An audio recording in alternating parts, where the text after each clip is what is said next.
welcome to another episode of The Grindbin. I'm Mike Wood. And I'm Bobby Trippett. Today we're talking about 1983's Escape from the Bronx. Who the hell wants to live in New Mexico? Hey, Bobby, I got the money.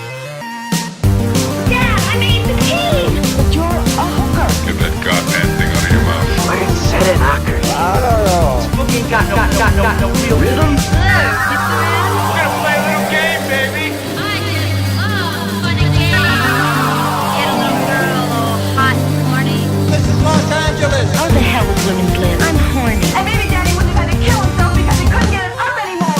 What a shame. For jacking off. Come on, just step on the gas before we get creamed. And So Escape from the Bronx, Bobby, this kind of holds a little special meaning for you, this movie. It does. I'm finally getting to dance with the one that brought me. Yeah, you had requested Bronx Warriors when you were just a fan all Just that knee year high and to a half a ago. grasshopper, all bright-eyed and bushy-tailed, and various other platitudes. Yeah, and you said if I come on the show one day, I want to talk about the sequel to Bronx Warriors, which is Escape from the Bronx. Yeah, Yeah, it's finally happened. Now I can leave the show. and there was well, This will be my final This episode. is Bobby's final episode. Full so circle, baby. Nice having you. You shouldn't do that though, because every time I joke that the Grindbin's ending or somebody's leaving, they get really upset. So. Oh, really? People Except- take that seriously? Nobody really cared when Hughes said he was leaving. So Ouch. sorry, Hughes. I know he listens now, so we love you. Funny if you bring a hillbilly to like a steakhouse and like, oh, what do you want? He's like, I'll take a burger. That's funny because they're outclassed. He still haunts us though, Bobby. And Still he haunts always us. will. The other day, Hughes tweeted at us, and he said something about Revenge of the Ninja, and he goes, "Oh, finally a movie I've seen." Wait, I he said, already Hughes, you seen? were on. That was your last episode. You were on the episode. And I don't think he responded after that. he didn't remember that he was yeah, there. he didn't remember. So, God. so Bronx Warriors 2 is called that in the UK apparently, or Escape 2000, which Because is, it takes place in the year 2000. Oh, but so 10 years after the first one? It is to have taken place 10 years after the events of the first movie. Huh. And Trash is only aged 18 months, huh? Right. Interesting. Yeah, that's a weird choice to film something, the following summer, and Yeah. or maybe the same 18 weekend. months. It was 18 months 18 later. months between movies they filmed this one, and you can tell.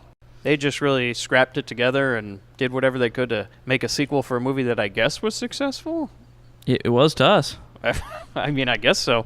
I And saw then, that this movie a made... little while later made another movie with the same cast. Yeah, it's... There's a whole trilogy in which Part 3 has nothing to do with the first two movies. yeah, and it was still made in 1983, I believe. Yeah.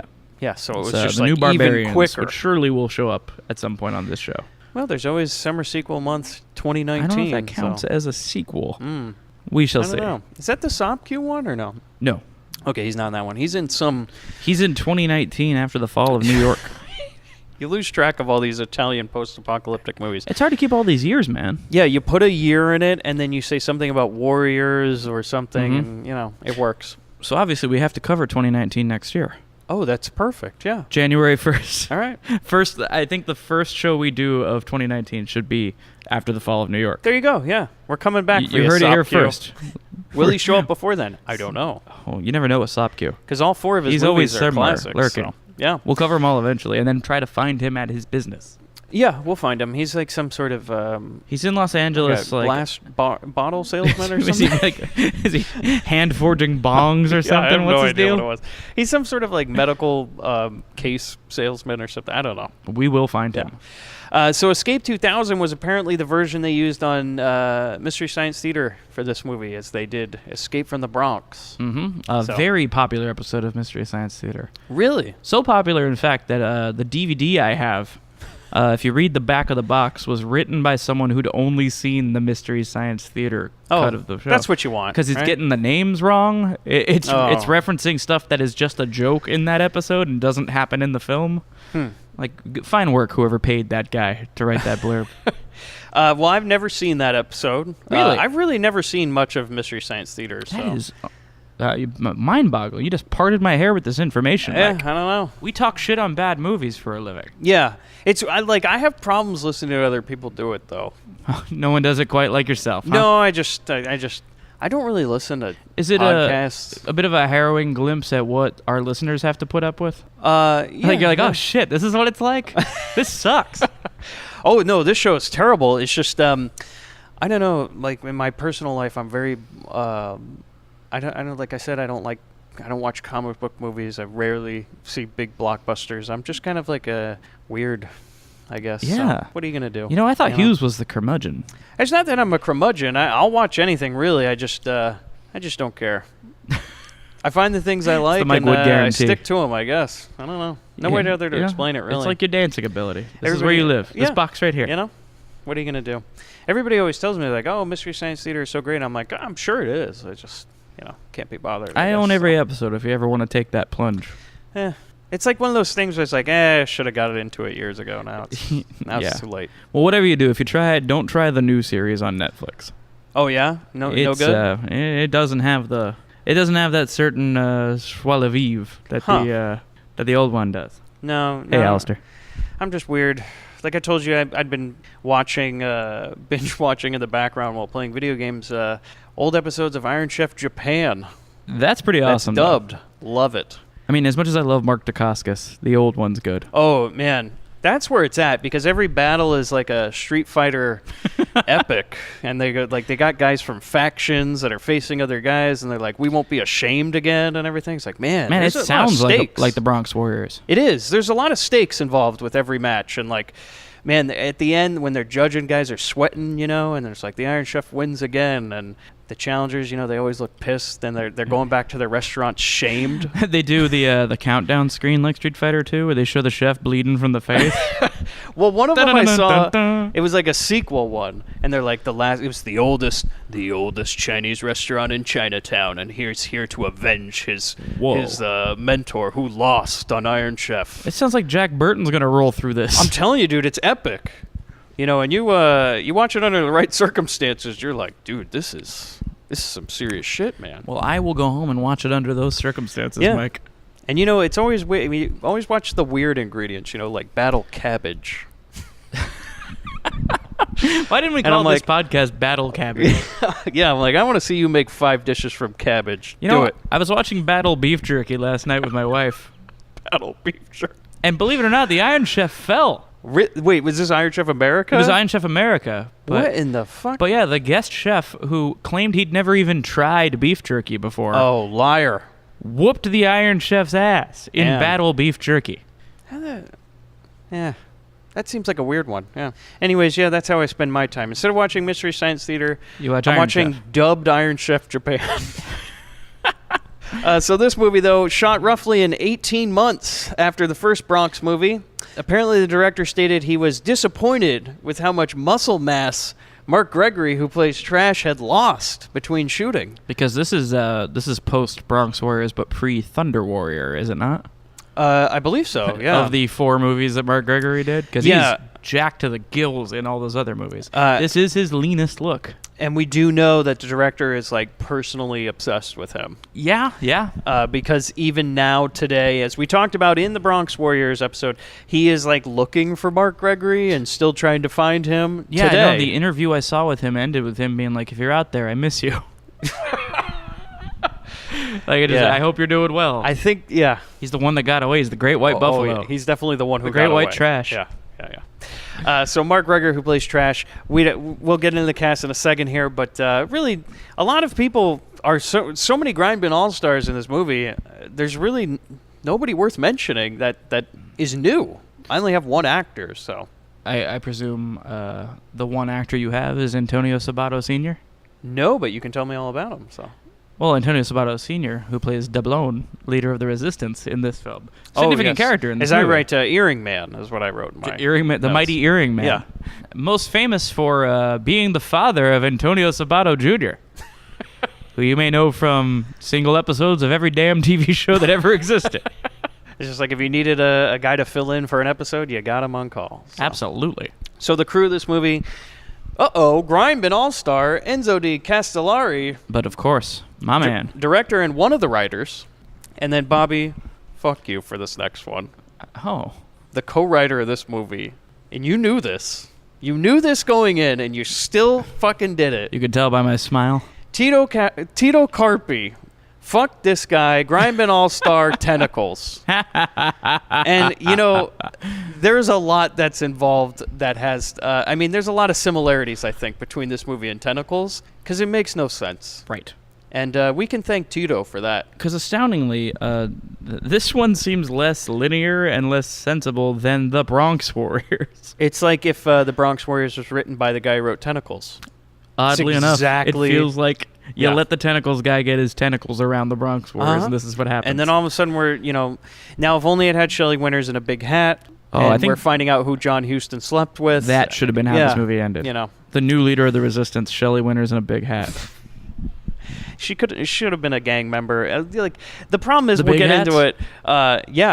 The problem we get into is that all the fun of the original Bronx Warriors is gone in this movie. Well, shit's all gotten the- real grim in this Yeah. world. Yeah, I thought that too. And I'm sure we'll talk more about this as we get into the film, but even down to the color palette it's all more muted now. Yeah. It's all they took this comic book video game world that we were inhabiting for the first movie, and then what if everything got real bad there?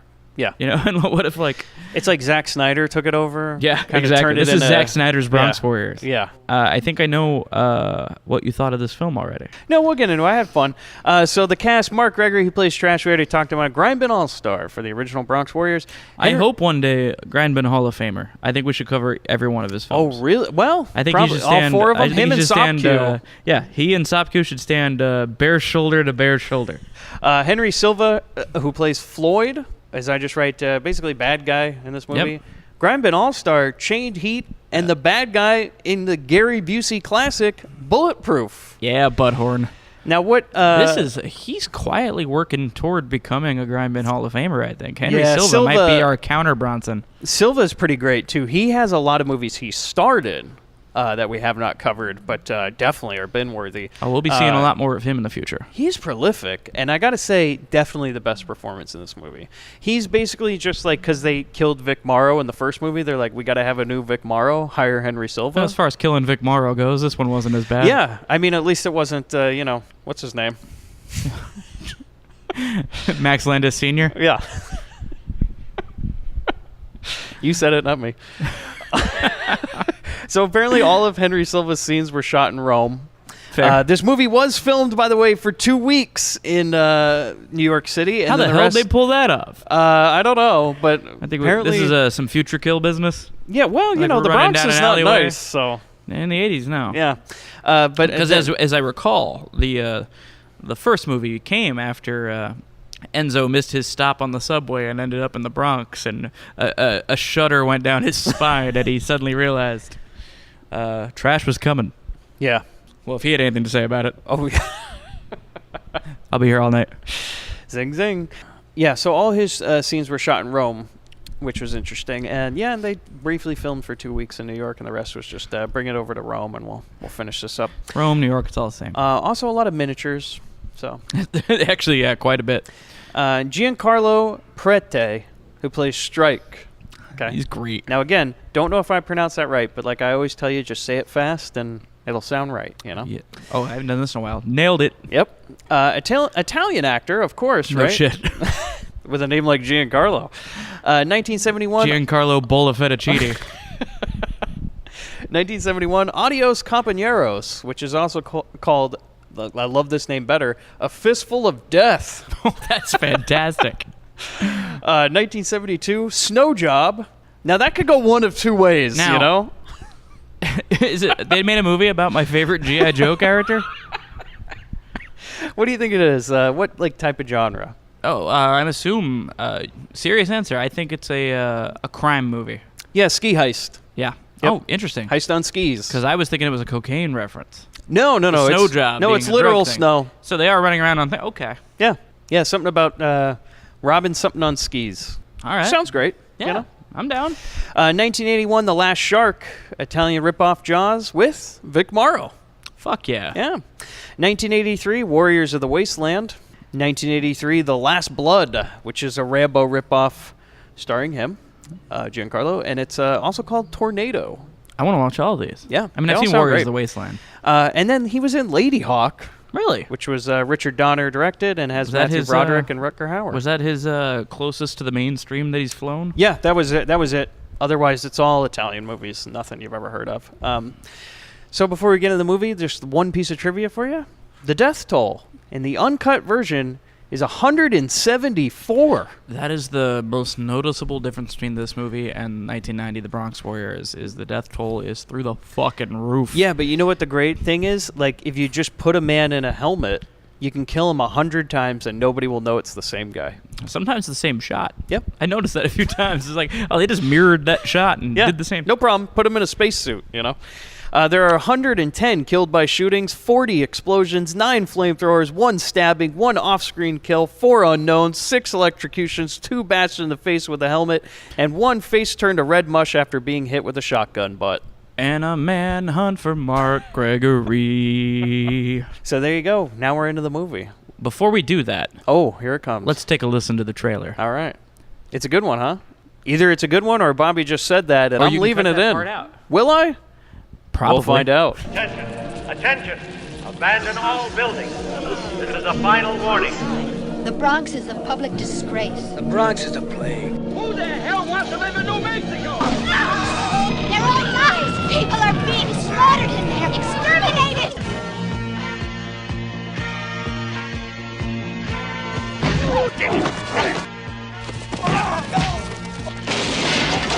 You know what they're calling your methods? Genocide. The technical term is disinfestation.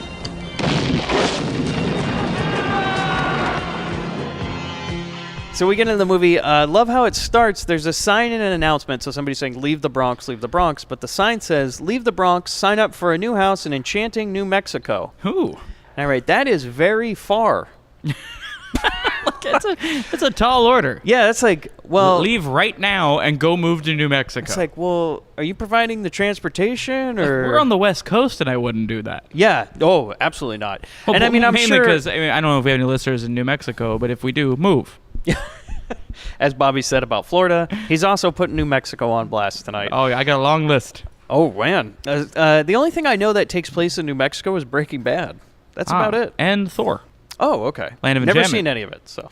I know, you don't watch the comic book stuff. Thor took place in New Mexico? Yeah, it's Did the they land just of need, like, enchantment. a- That's where Mjolnir fell. Oh. When they just Mjolnir need- appeared in our world, it landed in New Mexico. Oh, okay. They just needed somewhere cheap to film? Yeah, or- basically. Oh, okay. And the That license works. plate covers there. Yeah, because it wouldn't be the same if it just fell in Burbank. It'd And be also, like you this got to get the every hell movie. out of New York for some of these movies, for God's sake. It's the problem with old Marvel. Everything took place in the same, 4 blocks. Yeah. So it's like, okay, well, this guy can go hang out in Nevada for a while. Yeah, and then you have D.C. where they have Gotham and Metropolis, which are still kind of both New York, so... Basically, yeah. Just a lot of New Yorks. I'm sure somebody has, some sort of map where those cities are located in the Oh, world, they figured it out. Oh, okay. I think Gotham's in, New Jersey. Interesting. So there's just two... It's all New it's England. Jersey City. We know then, that. Huh? Well, with Ben Affleck playing Batman, it's Boston. That's true, yeah. And Metropolis and Themyscira are just street names in Boston. It's all Boston. So here's the thing. This movie is really topical because we get the introduction of Space Force. They're in this movie. This is Space Force. Yeah. Absolutely. And I was thinking to myself, did Trump just watch Escape from the Bronx? Because he's coming up with the Space Force idea. Did he just see this movie and he's like, that's what we need, guys in helmets and silver suits running around? I would absolutely believe that this is a favorite movie of his. This and Bloodsport, apparently, one of his That's it. favorites. So I call them Space Force throughout the whole movie. Now, I'm here's the with you. thing. Their actual name, though. Do you have it written down? No. They're known as, let me find it real quick, the DAS, Okay. which is, Department of Space Force. that's probably it. I had it written down. God damn it. Oh, the Disinfestation Annihilation Squad. That is a A Dalmatian plantation, you say. that is a horrible name. So Space Force works for me. Here's the thing. The Bronx, as we know in the original movie, 1990, The Bronx Warriors, if you don't know about that, go listen to that episode. And I gotta tell you, this movie could have used previously on the Bronx Warriors. Yeah, because it's just confusing as all hell. You're fuck, like, part what the 1 had a fuck? crawl like Star Wars to set the stage for you. This Yeah. one gives you nothing. No. This just we We just open start with on people a- getting thrown out windows Yeah. as bread trucks flow through. Yeah, they're just saying, leave now, go to New Mexico. There's rubble everywhere. The Space Force has arrived. You're just like, okay, so hold on a second. All these guys are in, silver tinfoil suits, right? And they got half of them have space helmets, half of them just have like motorcycle helmets, right? And here's the thing: is it's clear they were like, look, we don't have the budget for 500 guys to die. We got 5, so we gotta put them in some sort of outfit that we can kill the same man 100 times over. So Claudio, how you feel about dying 13 Claudio. times today? Put on that helmet. Claudio's wearing a knee brace and a sling on his arm. And the best part is, like, they have guys in helmets, and they'll purposely fog up the helmet so you can't see the face, so they could just purposely kill him over otherwise and you're over. gonna be like, I recognize that mustache. You're like, I've seen him. Wait a minute, that guy's already 'cause dead. Claudio wouldn't be bothered to shave that mustache. Oh, he's a real Cesar Romero. He's like, I'll do whatever you want, but the mustache stays. Like, all right, well, you're gonna have to put on this helmet then. You better make room for the mustache then. Yeah, so it's like, instead of faceless goons and we just kill them by the buckets, we just got, like, guys in helmets. Could just literally be anybody. I'm assuming they're like, PA, put on the helmet, get in there. It's not going to hurt. It's a fake explosion, all right? If you dive at the right time, you know, it's going to be fine. Just don't let it hit you. So, yeah, to set the stage here, the DAS, the Space Force, have declared the Bronx uninhabitable. They're going to demolish the whole thing. But they're saying, hey, no worries. We're going to relocate all of you to New Mexico. Yeah. It's going to be great. And anyone who says, man, fuck you, is getting thrown out of windows to the ground below. Or just anybody in general. Because the thing is, they don't help anybody. They're like, hey, move to New Mexico. Yeah. And some guy like comes out with his bags packed. They're like, hey, fuck you, dude. And they just start kneeing him in the balls and He's throwing got a him. bag. And they set him on fire. Yeah, there's no New Mexico. You know what I mean? It's but the just bread like, trucks have an intercom system that are, selling this whole like peaceful relocation scheme. This is like the It's very whole Bioshock. It kind of reminded me of like Dark City. Oh, where yeah. they're always talking about going to that beach, and everybody's like, man, that beach don't exist, dude. Which I always get in my head mixed up with Kids in the Hall, and I think that they're all heading to Premise Beach. That Dark City Kids in the Hall crossover. Yeah. That was We coulda Rufus used that. Sewell is just going to end up in a Kids in the Hall sketch, surrounded by men in drag. So they storm into these buildings, right? Here's the thing. Now we know the reason they're all in helmets is because they need to use the same 5 actors a million times throughout the movie, and they couldn't even get them enough, so they had to reverse the footage. You know what? I respect it. But what is the practical purpose of wearing the helmets? Like, because there's people that are breathing the air just fine, but they're wearing spacesuits and they're talking through them like it's alien. Honestly, I think it's partially protection because they know people are going to put up a fight. Yeah. And partially the intimidation factor. But as we see, like, when the masks start getting fogged up, it's like, well, your field of vision in these things isn't really working. There's no ventilation or anything. It's not a and, well-thought plan. At the same time, like, those helmets don't protect because they get shot through the helmet. They get like these fools have shotgun begun butts beating rammed each other through up. 'em. And, yeah, actually, the helmets are more of a hindrance. So probably. I was just wondering, like, maybe they should just drop one line in there and be like, oh yeah, regular people can't even go in there. The air quality is so bad. But it's an Italian movie. They don't care. We don't have time for that. They're just like, no, the men that run around in helmet. It's like, all right, whatever you say. I know how you look. You were right about the first movie. I thought this whole movie about these gay gangs was going to be a big deal, and like it wasn't going to work. Apparently, I was wrong. Yeah, egg on my face. You made guys millions. weren't ready for that yet. So can you shoot another in 18 months? Are we ready to go? I guess what you guys want is Star Wars or whatever. So here you go. Yeah. Here's the stormtroopers. There you have it. It was like, can you film another Bronx Warriors, but I'm going to give you half the money and you have 18 months. Oh, 18 months to the right and get... No, to film and edit. Do you understand? And none of this flippity-flappity, we're on Broadway business. And look, I got this guy, he ruined my $1 million tentacle prop. So he owes me. He's going to go ahead and write the script. In fact, I got him right here in my office. Tito, are you ready? I feel like he owed that producer quite a bit. Oh, yeah. Yeah. So, goddamn, cold-blooded is what I say. They burn a dude. Yeah, we're just burning people alive. Well, because, like, okay, they walk into a warehouse where guy's just, he's taking a nap, right? Yeah. And he gets up, he's like, oh, I didn't hear the announcement. What's going on? And there's all these, like, space dudes sitting in front of him. It looks like... And you know what? I don't want to cut you off. Go ahead. Oh, so it looks like in Back to the Future when Chris Big Lover wakes up, and he's like, the fuck? Yeah. It's the same type of visual where he's got all these, like, space suits, and he's like, dude, are we... Like having some sort of Bronx party? Are the gangs back? Is this a new gang maybe in the Bronx? You know, he's like the first movie. Is it Pledge Week? Do I get to figure out if I want to join one? Oh, okay, great. You know, we kind of missed the whole Bronx theme park we had running back in 1990. I think Bronx needs a few more gangs at this point. Yeah, they We need do. to brighten up the all Bronx. the characters gone, you know? Like we had the Dazzling Droogs, we had all these other And, like, gangs. We'll get to that. But yeah, there's not much left. I mean, there's It's not been 10 there's years. not a pimp in sight from the pimp gang. Like where did they go? Where are the cakes, Bobby? you recall- Where's the giant cake? I know. I mean, this is. That's the fucked thing up. is like where we left off with the Bronx Warriors was a very colorful world, but dudes on horses running around with flamethrowers and like, Exactly. shit was going bad. And apparently, it's been 10 years of that. Yeah, and at so this now point they're we're like, we into can't the, even we're afford into the the original horse. Star Wars trilogy where everything is kind of gray and busted to shit. And, Yeah.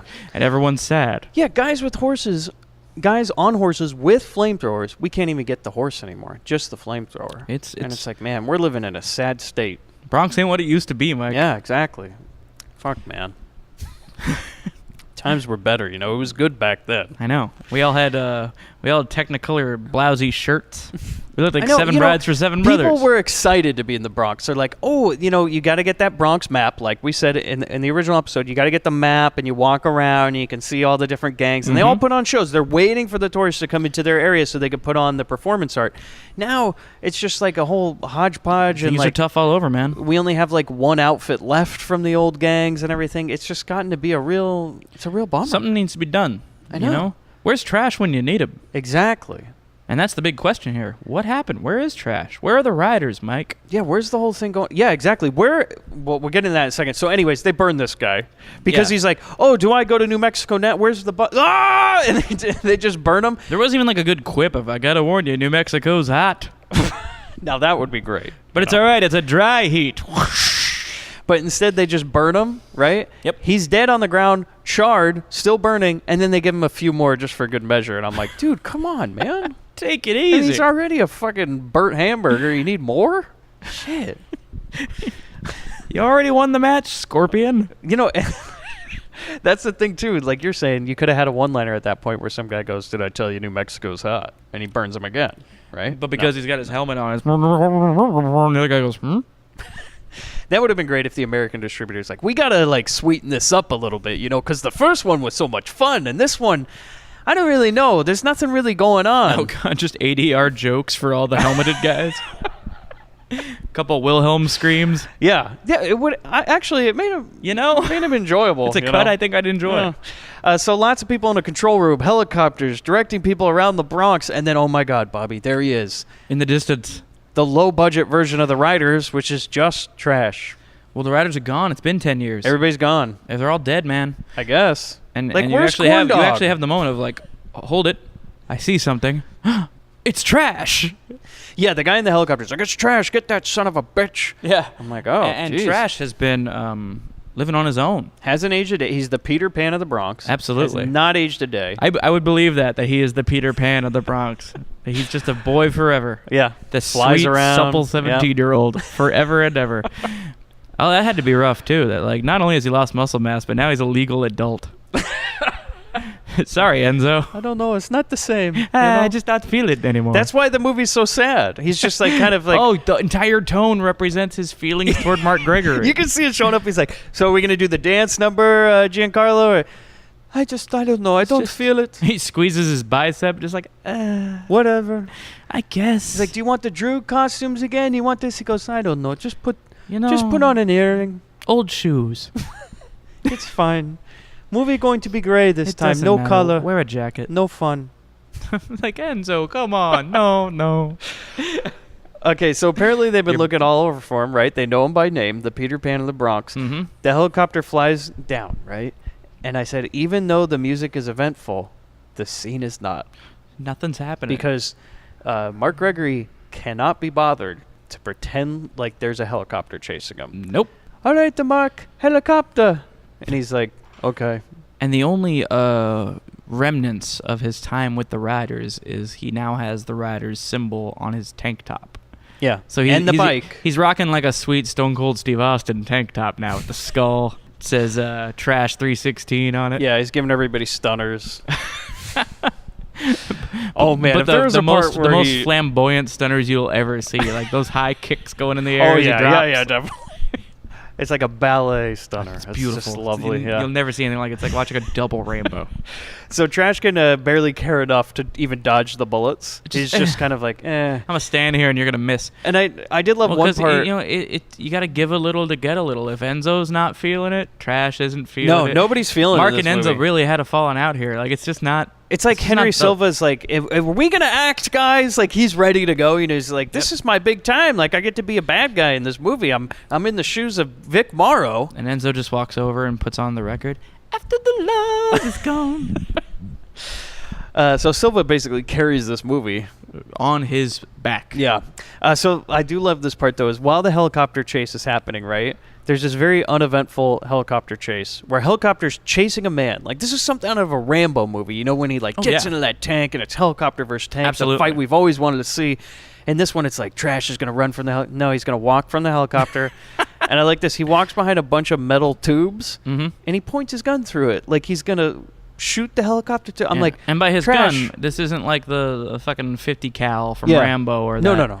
or that high tech one from RoboCop. He's just got a little pistol. Yeah, it's like a little handgun, and he points it through a metal tube, which is like practically on the ground. I'm like, what are you waiting for? It to fly down and see where you are? Like, Not yet. what are you doing? Not yet.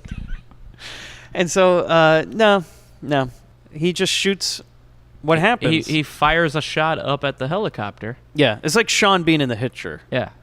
And the helicopter fucking explodes. Well, a toy Yes. helicopter explodes and an action figure falls out. This is the first of many sweet ass mannequin shots. in Oh this. yeah, so this is like What's the mannequin body count in this movie?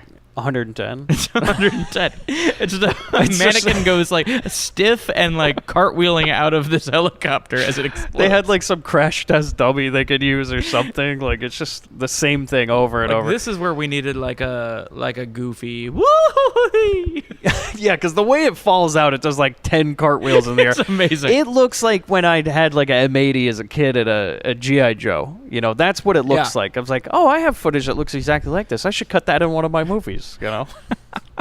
Maybe we'll have you just shoot down a helicopter with a handgun, Bobby. We'll cut that in. Nobody will know the difference. It worked in this. Like if you haven't seen the film, listeners, and you really want to see, like, take an old like LGN WWF rubber figure and just push it down the stairs. That's about how this stunt looked. So he rides off, right? After he blows up the helicopter, he just kind of goes, and then rides his bike. And I write, just another day in the Bronx, I guess. That's how it goes now. So then Trash just riding around. I said, town looks great. Yeah, hasn't changed a bit in 10 years, right? So then Space Force goes into an apartment building. This is what I love, though. All right, what we need to do is tell everybody what a shithole New Mexico is. Am I right? Because it's like they added in this ADR dialogue as the Space Force are going up into this apartment building, right? And you just hear this guy go, who the hell wants to live in New Mexico? Like over the soundtrack. You don't even see him say it. I love that line. Who the hell wants to live in New Mexico? I feel like, I'm sorry, who's the director's name? Enzo? I feel like maybe he had a bad trip once to New Mexico. Like you said, he got off the train in the Bronx and he's like, oh God, got to write a movie. Maybe one Similar day experience. he went to some film festival in New Mexico and he's like, oh shit, Found himself in peyote, wandering around in the desert. Yeah, and he's like, I'd rather be in the Bronx. And that's where we got Bronx too. Yeah. So I said, man, especially the way the Bronx looks, that's a hard take, dude. Yeah. Say you don't want to go to New Mexico. I mean, goddamn. Like we have all we want here. Then Space Force just kind of storms in. But the thing you notice before they storm in, Bobby, well, they have a full-size poster. Oh, yeah. the full-size poster of Mark Gregory? Apparently, they have a full-size poster of Trash, Mark Gregory, but just from the cover of Bronx Warriors. Like, it is literally the publicity photo of Bronx Warriors of Trash on their wall. And what's great is that is how Enzo chose to signify that this is Trash's parents. Yeah, that they would have a 6-foot-tall poster of him on the wall. It's like not even a poster; it's like wallpaper. Well, Like do you can buy do your that. parents not have that, Mike? No, but I was thinking like, man, if I could buy that wallpaper at Lowe's, right? Just paint my house Gregory. Now that you say that, I would love to make a giant cardboard cutout of myself and then sneak it into my grandma's house. Just put it up on the wall. She'll be like, oh, it's like you're here every day, Bobby. It's Exactly. great. She comes out of the kitchen and it's just standing next to the fridge like I used to be. Back Get a in your little old speech spot, bubble. huh? You and can go home again. She can have a little marker and write in whatever you're Write the thinking different that things. day. Yeah. I promise I'll visit. So then Space Force, they go in the door, right? And they just, his Trash's dad beats a couple Papa with Trash. a few. Papa Trash beats a few with bats, which I liked, and that's right? where we this is our first time experiencing the protective power of those motorcycle visors. They do nothing. Nope, nothing. They just shatter Yep, immediately. it's just like the worst type of plastic you could get. And what I realized watching this was, have you ever seen Kurt Wimmer's Equilibrium? Oh, yeah. Whenever Christian Bale's doing the gun katas and he flips the guns over, he starts batting all the guys, their visors are shattering. It's got to be a reference to this. Oh. Because it looks exactly the same. Yeah, it would make a lot of sense, yeah. And they're still like, yeah, maybe not, you limit your field of view with a helmet on, right? Your peripheral is now limited. There's no benefit to it. If the plastic is just going to shatter and cause more harm and your field of vision is smaller, I don't know why you have the helmet. I don't get it. I mean, in that line of work, you want to go with a premium polycarbonate. Shit's going to be coming at your face. Yeah, learn your I lesson. may have gotten that wrong, and my wife's going to be pissed. She works in that field. So here's the thing. They didn't know they were inviting everybody to a barbecue. Okay? Nice. Because he just takes out the flamethrower and he's like, table for two. And, what was Lights it? them both on fire. Dad and Papa Trash and Mama Trash become Uncle Owen and Aunt Beru. This is a lot like Star Wars, actually. That's all we're doing for here. We got stormtroopers now. Yeah. And we got Uncle Owen. Trash a lot like Luke. Oh, and Trash is just hanging out, staring up at the two suns. He's that's just true, by yeah. himself. He's like, man, I don't want to milk aliens. Yeah. Or whatever the fuck. What are they doing? Water farming? Who knows? I don't remember. What did Luke's parents do before? What his guardians do before they were Moisture farming. Moisture They farming, were moisture farmers. Yeah, whatever Maybe the fuck that means. That's what Mama and Papa Trash were doing. Farming moisture with that giant ass poster of Mark Gregory. Am I right, ladies? Yeah. Hey. Am I right, fellas? Because let's be honest here, Trash is a snack. Yeah, him and Sopke going after each other. You know what I mean? Oh my God! Imagine if both of them were in a movie. What would the I ladies thought you do? had AC in here, Mike. What would this is not. I am getting warm. What would the ladies and/or men do, Poppy? Oh my God! Okay, jokes aside, I'm fucking here for a movie with those two as the leads. I wish that had happened. Where Sopke kills every cannibal in the Congo, and Trash just can't be bothered. So Trash rides his bike everywhere, I guess, is what I write, even downstairs. It's just what happens. He just for no reason. Yeah. He's just sort of. He just goes down some stairs with the Doing bike. some, He's going down moto stuff. parkour. Yeah. And then he just parks in a sewer and he walks into this. Basically, as I wrote, it's like the city from Demolition Man. Yeah, I can It's see just that. like you expect Dennis Leary to do a little type 5 on rat burgers while you're down here. And it's just basically what it is. Is like every gang from the Bronx now lives in this underground city where they're like, look, I guess like everybody except for a few people in each gang died. Now we all just got to be like, miserable gangs. We all got to live in this. I don't even know, like, just what would you say the set's decorated with? Like curtain? Like, it's not even curtains. It's like bed sheets. It's like Goodwill bed sheets. Like, you can go to you could buy fabric by the yard. We got a good deal on that. Yeah. But the thing is, like, they only got the remnants. You know what I mean? Like, they went to Joann they Fabric. raided the dumpster behind the Joann's. Yeah, they're like, do you have anything they're not going to use? Like, when there's not enough yardage, they have to throw away the excess at the end. And so we it just went took to- a staple gun, put it up everywhere. Went to Escape from the Bronx. That's perfect. Trash goes into the Demolition Man city, right? And he's like, hey, there's some bad guys and stuff. I mean, basically, that's just what happens. He just walks in and they're like, yeah, we're all miserable and we eat rat burgers down here. Accurate. And we're all going to lose our homes. They want us to go to New Mexico. We do see, by the way, a cameo from the Dazzling Droogs. Yeah. And this is when I got really excited. I'm like, oh, they're practicing new moves because The they all boys are got back the in bars. town. They all got the batons out, and they're doing like 1, 2, 1. That's the last time you'll see them. Which I was like, what the fuck? Yeah, it's such a tease. The resistance, because you get to see some of your old friends, You get to the see the surviving Dazzling characters, Droogs. You get to including see- their leader. Yes, that lady who always wears gold, right? You will get never to see them a again. couple of the what were the guys on the roller skates? Oh God, yeah, those guys. Yeah, I remember those. There's a couple guys. of those dudes. Yeah. It's like a little hodgepodge, a little mix. But no, I didn't see any of the pimps. No, I think they're gone. The pimps with the And I don't think I the saw fancy any cars. of the zombies. You know the guys who just wore like dusty. Oh yeah. nets Oh over no. themselves? They had to get rid of them. You know those guys were the first Yeah, to go. they They might were- be around skittering. They don't work well with others. Like, see, You can't get them on the resistance. This is the thing with this movie. It's so depressing. It's like they took everything that was fun from the first movie and just said, you know, you loved the first Bronx Warriors, right? How about that, but if it didn't exist? Well, you How know- about we just have the Bronx, but none of the fun? Enzo's got to work through his heartbreak. He's just Charlie Browning his way through this whole movie, man. He's just like got his head hung low and just trashes like Lucy with the football. It's just like it always gets close, but it's never there, you know? Man, And it's just his you're heart is breaking broken. my heart here. So Trash comes home. His dad's barbecued. He shoots a random guy in the apartment. So here's the funny thing: is Trash is like trying to mourn, but people keep like breaking into the apartment while he's trying to mourn, and he just shoots them multiple God times. Damn it! He doesn't ask who anybody is. He's just like ba ba ba ba ba ba. He's shooting his own at this point because everybody at the Bronx should be together, and that they're all getting kicked out. They're like, man, we got to work together. Nope, not for Trash. He's just like, nah. He works alone. Yeah.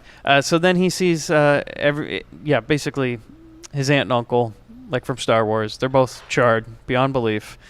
This is where the John Williams score comes in. Yeah. As he looks up at the two sons. So then I write this fancy man who's apparently just called the president. Now he's not the president of the United States. He's just the president. He's the president of the corporation that sent the Space Force. Yeah. He's so president of Trump U. What do you want to say? It's apparently the new New York, which is just going to be built above the old New York. What year was this one? Which is just like, this is just Futurama, basically. What year did this movie come out? 85? 1983. This one's 83. Yeah. Interesting. Because Delta City is the new Detroit. Huh. It's the same storyline. And what year was this? 87, RoboCop. Oh, well, yeah. Interesting. Verhoeven, you're a hack. Got another. We Damn gotcha. We Got him. gotcha. Oh, that one hurt, Mike. I need a minute. You had to ruin your own, you know? Whenever we go through our favorite directors that call them hacks, it's a real stinger, Oh, you know? God, I feel like Enzo when he said eyes on Mark Gregory. It's just not. Mark, who's this girl you've brought? Mark, I thought we had something special. Mark's like, you know what this was. Yeah, you just see like Mark Gregory show up with like this new model girlfriend, and just Enzo just immediately is like, tear it all down, tear it all down. I don't even feel like it. He sent away all the extras dressed in the colorful outfits. Yeah, he's like, and he goes, change the walls, paint them, take I'll do it it down. myself. I'll do it myself. Like, man, I think something's wrong with them. Like the guy from Tentacles is. Yeah, he needs some time. So this movie, that's why this movie took 18 months. It was only going to take 6. 18 months, and all they had was, film reels and tears, Bobby. Oh, Just so sad. They overexposed a bunch of reels because they were just filled with Enzo tears. It's real sad story. So it's kind of like how the saddest episode of the Grindbin. as we'll get into it, how Trash treats the kid in this movie. Oh yeah. So New York is basically going to be built on top of old New York, and they're like, we just need Which was once New Amsterdam. yeah, yes, and I'm not going to take it further. That's fine. they just say, hey, we're going to build New York. We got to get rid of the Bronx. So we're going to go in there and just destroy all the buildings. And here's the thing is, like they said, they're going to build like a platform where they're going to put the new city, the new New York, right? Yeah. And it's going to be great and free of all the crime and dirt. And they're just going to look down on the old New York and be like, yeah, wasn't it shitty? Yeah. This was also repeated. Not only was this similar to what they ended up doing a couple years later in RoboCop, but also Land of the Dead. Yeah, where the wealthy just built above the zombie-infested poor. Yes, or as I said earlier, Futurama is literally just called New York, and it's built on top of New York. But you know what we haven't come up with yet is an example taking place before Escape from the Bronx. Interesting. Everyone else, Trailblazers? you're a hack. Just a long list of hacks. Yep. Matt Groening, Hack. So George Romero, dead hack. Oh, hack. No, I'm just kidding. He's great. He is great. I love George Romero. All the hacks we've listed are great. We got, by the way, a request, Bobby, that To somebody stop? wanted us to do Knight Riders, which I know you're a massive fan of. I am a massive fan, and we will be doing Knight Riders. Yeah, we'll be I don't doing know that when one. it's getting on the schedule, but it's Well, now coming. that it's an official pick, I think we'll be doing it. So It's an official patron pick? yeah. Oh, man. Oh, Haven't seen him this excited since Future Kill. whichever listener made that patron pick, you just made a friend. You and I are hanging hard. Yeah, Bobby's gonna go log on to the Patreon tonight and find you and start sending you messages and being like, "So, dude, what's up? I'm sliding on into those DMs. What other movies we got?" Do you like RoboCop? Want to get lunch? So here's what happens is like in the middle of this presentation where they're like, we made this fancy model and everything. Look at it. Looks great, right? Some news lady goes, fake. It's fake news. It's fake news. And she starts screaming. And she's like, what about the people in the Bronx? And then they just go like, get her out of here. Get her out of here. And basically, she calls them out on their bullshit. She gets declared fake news and gets Like, you're escorted off fake. the premises. You're the fake news. This shit is so relevant. I know, that's what I kept saying. I was like, man, this is weird shit. Like, they're talking about all these things. Like, we got Space Force, we got fake news. What the fuck? And as she's getting hauled away, she's like, and the GC Corporation sucks. Yeah, I did like that part. And you can't even sing. Your voice was dubbed. Aw, piggy. And so the other press in the room were like, okay. Anyways, so what's the new New York like? Yeah. And they're like, going back to the softballs. It's gonna Don't be want to great. agitate the administration. yeah, we're going to take care of those Bronx people. We're all moving them to New Mexico. They're all going to live on a nice farm Like, where they could frolic with the other dogs. We figured they live in New York, so why don't we move them to New Mexico? It just makes sense. Yeah. It's got to be another name with new in it, right? There's a lot of land out there. But, sir, isn't New Hampshire closer? Blam! Drag him out of here. How dare Put him you. in a bread truck. Fake news. You're fake news. Get that son of a bitch out of here. That's right. So then the other press asks questions, right? And then just like, apparently they can't go into the Bronx and nobody could see, but they're going to take their word for Well, it. it is a DMZ. Yeah, they're going to take their word for it. They're like, no, it all sounds fine to us. Okay, we'll write our articles and headlines. And then we go to Space Force. They're warning people they're going to demolish the buildings. Yep. As And they're that's- loading more poor people into the bread trucks. Yeah. And that's when Henry Silva is introduced, and he's just like the leader of Space Force. Mm-hmm. Now, here's the thing about Henry Silva. He's going to do three things in this movie. He's going to sit in his bread truck. Mm-hmm. He's going to stand on a phone. Mm-hmm. And he's going to stand and yell at somebody.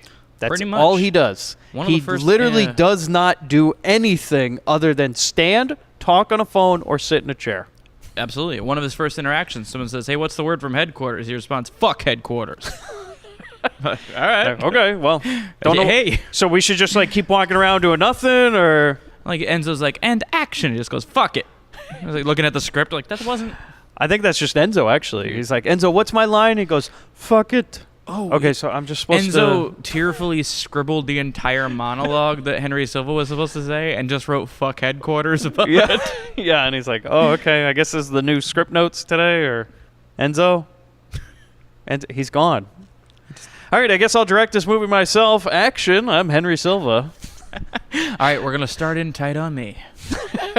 Yeah, a little too tight. And then- sometimes they're like way too close in. I'm like, pull the fuck back. It What felt if- a little too intimate. Yeah. Like, Especially I don't that know him time well when he's enough for drinking this. coffee, which we'll get to. It's like, Jesus. We need to get the camera down the coffee cup. It's really weird. So then the press lady's confronting the president outside now, and she starts... Here's where it gets even weirder, Bobby. She starts bringing up a dossier. She actually says the term dossier. I'm like, okay, what in the I was waiting fuck? for this dude to start shouting about Hillary Clinton. Because she starts going to like the dirty dossier, and he's like, no, emails, phone calls, Russians, and everything's like, it's like, man, it's too close to home, man. It is, man. How did Enzo know? And then she's also holding up a picture of Henry Silva, and she's like, audience, do you realize this is the bad guy? This is the bad guy right here, Mr. Silva. Have you seen his headshot? This man, he's the bad guy. He's a murderer. And I'm like, well, thank you. Just in case I didn't see the last scene where he's the leader of Space Force. Now I Right. know he's the bad guy. And she's the one lone journalist who's like telling everybody, this guy's blatantly lying. We all know he's lying. Like, why does he still get to do what he wants? And everyone just starts chanting USA at her. Yeah, like, USA, fake news. Seriously. Get her out of here. So then trash boards some more as Space Force is going to blow up the building. And then Henry Silva's like, oh, I don't give a shit if there's people in there. Blow it up. And this is where we get some more great model work. Yeah, it's like we went to Mr. Rogers' neighborhood and we just blew up all the houses there. King Faraday's running for New Mexico. Because everything looks so cheap. Like, it looks like Raiders of Atlantis They when should that have wave cut to hit. the trolley exploding. It's just the set from Mr. Rogers as the trolley is on fire, exploding. So we blow up a lot of miniatures. Then Trash runs from the explosion. Now here's the thing: all the explosions for the miniatures happen all at once. The whole building explodes. It explodes into a million pieces. However, the building trashes. It explodes room by room. Which I'm like, well, that's convenient, right? Yeah. Because like there's a little bit of dust thrown at him. He goes, ah, and then he runs down a hallway. He's like, ah, no. and then he runs down another hallway, ah, and then he just falls off a ladder. And there's steps in a bucket. Yeah, there's a lot of times where Enzo gets him in like a real compromising situation. He's like, you're on the ground now, Mark, with stuff on top of you. Can't move, can you? Don't worry, Papa Enzo take care. Oh God. And he's like, you know what? This is gonna turn into misery. I feel like I'm never gonna act again. I feel like I gotta just disappear. Maybe acting isn't for me. Yeah. Yeah, no one knows what soured him on the movie business. Well, you don't think that when he walked off this set and Enzo said, I miss you, and he's like, I haven't left yet. God damn, it was like the end of Shane. He's just, come back, Mark! Mark, come back! As Mark just rides his horse off the set. That's right. So we go to President with Silva in a car, right? This is the only time that Henry Silva's like magically out of the Bronx for no reason. Like he's just in a car at some point. This dude can teleport? Yeah, I was like, what the fuck? Because the rest of the movie, he's still like, okay, as we saw, he pulled up in the bread truck, they exploded things, right? Next thing we see is him in a limo, like in downtown Manhattan or something, and they're talking like, hey, you know, we're gonna kill all those people. And he's like, wait, am I supposed to be here? The fuck? But basically, this scene is just they're like, hey, guys, we're the bad guys, and we're going to kill those Bronx people. Yep. That's it. And then we'll cut back to Henry Silva multiple times to just remind the audience, they're like, he's the bad guy. Oh, he's always just insisting. So you know he's the bad guy? He has a line in this moment, too, where he says, you pay me to handle the technical side. The moral part is not my sector. And that's it. He's like, oh, caring about people? Not my job. And he's like, Enzo, did you like that addition? Or, it's fine. Check gate. Enzo just looks off to the left and sighs. Silva's just like, okay, look, man. I don't even really want to be in the movie. And if I'm the one trying to get everybody up for this show, like, we gotta, you know, Silva's we gotta get this look, going. I wasn't in part one. Someone needs to smarten me up to the situation here, because what is wrong with everybody? Has he always been like this? Or? Was part one like this? I didn't watch it. Yeah, he's like, I wouldn't watch it, and I won't. Don't even ask me to. That part's not my sector either. No. So then Space Force goes after more Bronx people. They're just sitting in a warehouse, like they've given up. You know what I mean? Like wait, before you move on, we have a his version of the "You're Playing with Fire" scene with Vic Morrow in part one, where he responds with, "I love it." Yeah, that was good because this one has "You're worse than they are," and Silva responds with, "Allow me to correct you. I'm worse than anybody." Yeah, I'm a bad guy. Silva is really like he's loving it, you know. He's hamming it up like Victor Salva. That's not it at all. Speaking of people falling in love with underage boys, yeah, like Vic Morrow. Like Vic Morrow. Yeah, like there's a common thread here. Is like one actor is just having a blast. Yeah, and everyone else is kind of dealing with some shit. Yeah. And, like, Silva's just, he's getting up, he's ready to go, you know, he's had, like, his 9 coffees ready on set, and everybody else is just giving him fucking nothing. He's like, I'm giving you people gold. Yeah, Silva's like, if you're on time, you're late. So Space Force going after more Bronx people. I love this part, though, is they're all just sitting in a warehouse like, we give up. And the Space Force walks up, and they're almost confused. They're like, so, boss, do we burn him, or... Where's Silva? Is he in that? Where did he go? All of a sudden he's gone, you know, he's in like some limo for this scene. They're like, Bamf. So he told us just fuck it earlier. What do we do? Are we supposed to kill these guys? Or I don't know. And they just walk in the middle, and then Trash comes out of a blanket and goes, blammo, and shoots one in the face. Again, the helmet didn't help, right? It does nothing. Then there's just a big fight. Yeah, and there's explosions going off, and we have these faceless goons are flying across the set like Beaker on The Muppet Show. Just and here's the thing is like the problem with this movie is that there's no life in it and nobody cares, and we're watching an action scene where people are getting blown up and flown across rooms and shot with guns and everything, but it's like, again, Enzo's just like, cut, and it's just like, okay, you know, look, Mr. Enzo, I'm running through the scene, I'm blowing up everything, all you give me is just not even a reaction. You didn't even look. You just said check the gate. You're looking straight at the ground. You're looking at your shoes. What do you mean it's fine? You never looked at me. Tell me what part was fine. You can't, can you? No, you can't. No, it's just like there's no life in it whatsoever. There's action scenes and nobody cares. You know what? Call me Mark one more time. I swear to Christ, I will walk off this set. The stuntmen are working overtime. Henry Silva's ready to go, and everybody else is just like, fuck it. Like, even the framing is lazy and everything. It's like, this is an Italian movie, okay? Usually you can rely on good cinematography. Not in this one. We got the guy from fucking Tentacles writing this shit. We got the best of the We got best. a broken-hearted Enzo, and we got, like, frickin', Enzo's kid on the camera or some shit. Like, nothing is going right. Everything is just boring and gray and... It's true. Like, even the lighting isn't interesting. They just kind of light it. They're like, yeah, whatever. I gotta be honest with you. I think I'm enjoying this movie just off the goodwill of the first one. Yeah, because there's nothing in this. There's nothing. It's like I'm glad to be home, but it ain't the same, man. No. And it's like we're not really home. Yeah. It's like trash is here, but it's not the same. That's the love real is message gone, is that you can't go home again. I guess it's kind of like for Enzo, it's like, he's trying to rekindle that old flame. Like the ex-girlfriend was away and now she's back. You know and what? then he realized, like, it's like they got back together and all of a sudden he realized all the bad things that went on, the first time. Yeah. And it's just not working. The magic's just not there, It's sad, really. It really is. You gotta learn to let go, Enzo. So then Silva's all mad that Trash and the boys killed some guys, and they plan to fight back, is what I write. And he does have that part. He goes, wait, don't they understand? Hold on. You mean that you didn't kill him? And they're like, no, he got away. They're like, but don't they understand that terror is our brand? Like, they aren't afraid? He's like, what else are we supposed to do? The terrorism is our thing. Yeah. If we don't have that, we have nothing. And they're just like, I don't know what to tell you, Mr. Silva. We're really bad at our jobs. He's like, okay. Cut to the news reporter lady and the photographer, right? Now they've entered the Bronx. They're going to tell the real story, okay? And Trash and the boys watch Space Force. They attack them on, like, an ambush. So there's another action scene where, like, a bunch of stuff happens, but it's almost, like, so just vanilla, like, we can't care. It's kind of a cool idea for an ambush. Like, the hostages have rigged themselves with bombs. Yeah, that's and the they only run good part. straight at the Space Force. Yeah. And they're suicide bombing. Yes. And what makes Al this Qaeda, great, you hacks.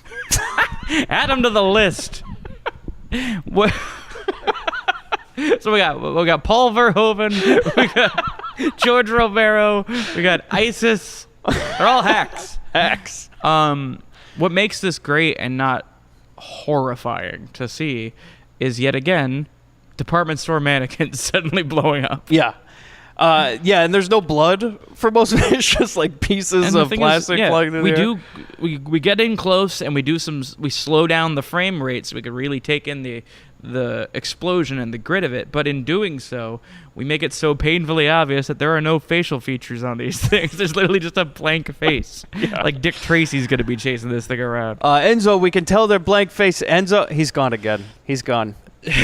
God damn it. Will you stop crying, Enzo?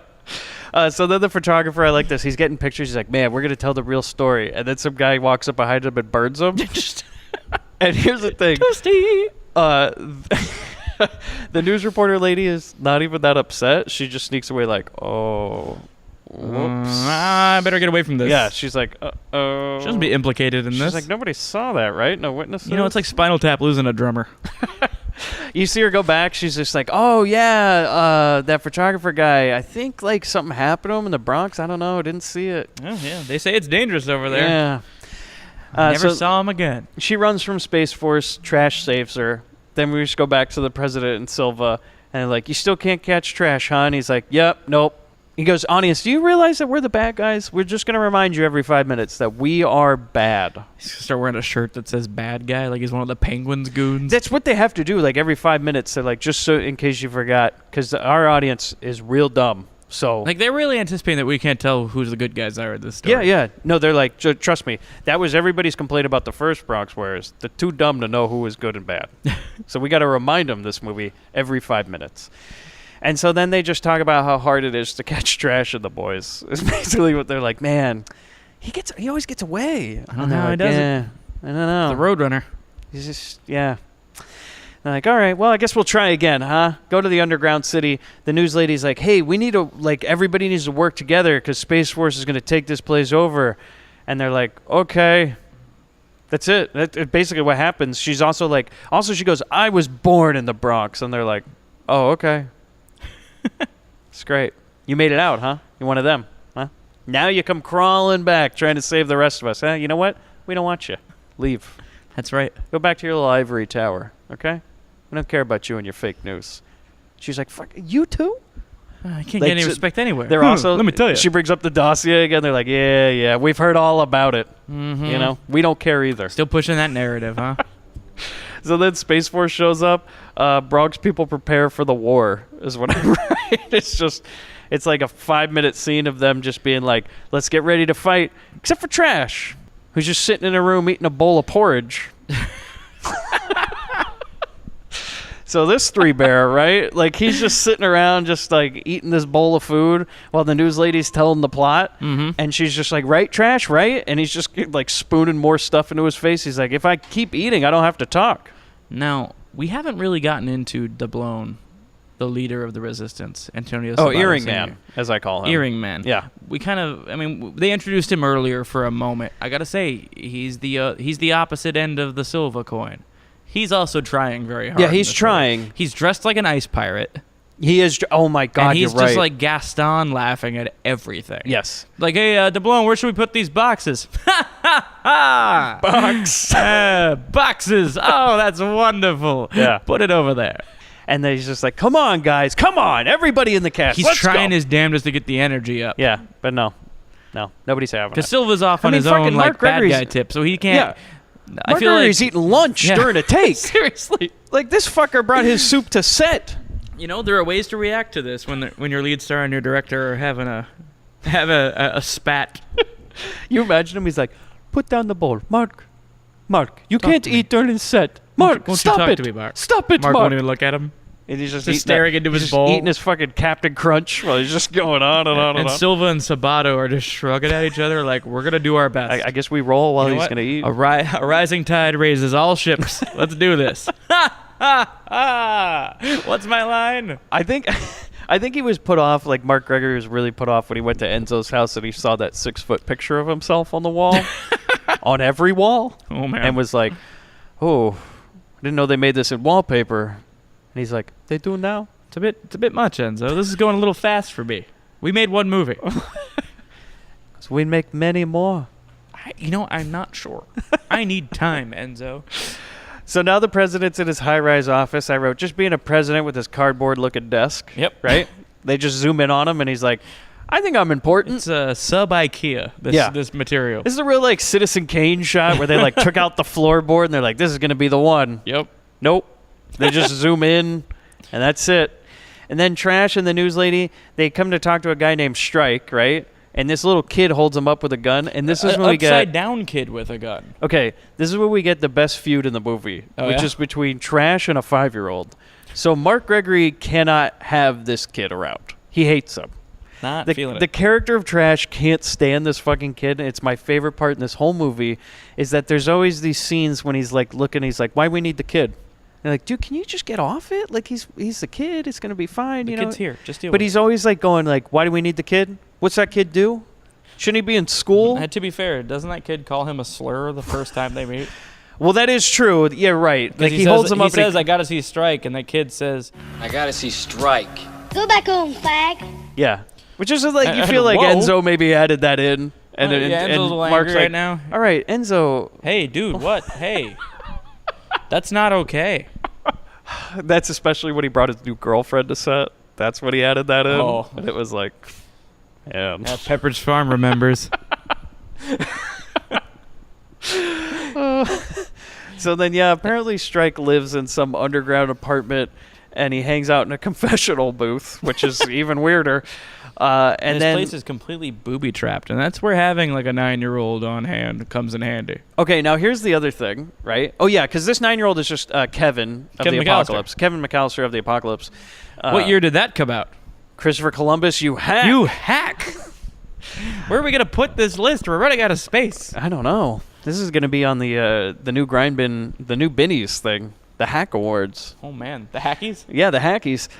So here's the thing is Strike, right? Interesting guy, okay? Yeah. So he just walks up to the news lady, grabs her, and just starts kissing her. And I'm like, whoa. And then she, like, wipes her mouth, and they start talking like they know each other. I'm like, oh, they're like a secret couple or something. No. It's just that old staple of movie making. You got to have, like, the lovable misogynist rogue. I mean, even fucking Jurassic World has Chris Pratt in it, who's just that guy. What if Mark Gregory showed up with the news lady as his girlfriend? And Enzo goes, no, I want you to kiss her. It's not in the script. Kiss her. And he just makes the guy who's playing Strike just make out with Mark Gregory's girlfriend in front of him. He goes, you like that now, Mark? Enzo, I think we need another take. You weren't even looking at the take. You were staring at Mark. Take 30. It's just still more tongue. God. Yeah, I was like, huh. It's a real good way to get me to like a character is he just kisses a lady and he's like, yeah. Haha. But I guess they both wanted it. Yeah. That was the weird part. He's a real Han Solo, this Strike. You know what I want to see in a movie is like where a woman just runs up to a man and makes out with him for no reason, Han Solo style. She just grabs some dude and makes out with him, and he's like, I'm not okay with that. Like, wait a minute. That's what that feels like? Turns out that's really shitty. Oh, my God. I don't even know you. Holy shit. So then the motivation to help them... Okay, so here's the plan, is the lady says, we need to kidnap the president. And to the underground people, and the earring man's just like, okay. Well, he specifically says, kidnap the president. Me gusta. And she's like, okay, yeah. So we apparently got to get this guy named Strike to do it because there's like underground tubes to get to the city. Mm-hmm. Okay. However, they don't need that. Well, Strike's like the best guy who can do this sort of stuff. But he's not that interested in it. Yeah. And we have some dialogue about that. Because apparently Strike is like some sort of international jewel thief or something. He's the best of the best and the biggest of the biggest. Yeah. And they're explaining the plan to him. You know, they'll have to give the Bronx back to the gangs, which means you'll go back to being the number one guy for robberies instead of hiding out down here scratching your balls. Yeah. To which he responds, I like scratching my balls. Well, that's what the ADR responded with. Right. So, yeah, like apparently him and his kid... Mm-hmm. And his kid is like... He says, believe it or not, this is my son. It's like, no, we believe it. We Otherwise, believe that's that. very weird, sir, on why you hang out with a child. You know what? I'd rather believe it. Yeah. Thank God. There is no not on the table here. His kid is like basically that that acrobat character in the Ocean's movies, you know, like he just kind of like fits into tight spaces and stuff. The contortionist guy? Yeah, pretty much. That's what he... It's a little bit of that. It's a little bit the feral kid from Road Warrior. Yeah, I see that. And what was it? There was that kid in Phantasm 3 who has like the toys with the blades in them. Or like the girl from Napoleon Dynamite that was in Waterworld. You know, there's always like a kid involved. Now, what I'd like to see is like an Ocean's 11 type of heist movie with the people from Bronx Warriors. Here we go, Bobby. Oh man, here we go. Trash's 11. Yes, and you have one from each gang, you know, and they do some sort of big heist. I am now all that's for a that. sequel, right? Hey, we have friends with a lot of people who make comic books. We should talk to Tanner? these guys. You think anyone gives a shit about the Bronx Warriors IP? Come on, Tanner. Tanner, Johnny, you guys want to work on this? So basically the motivation doesn't really make sense, is what I say, but they're like, you could be like a robber again. And he's like, okay, sounds whatever, I don't care. Fine. It's like, I wasn't doing anything anyways. I was just hanging out.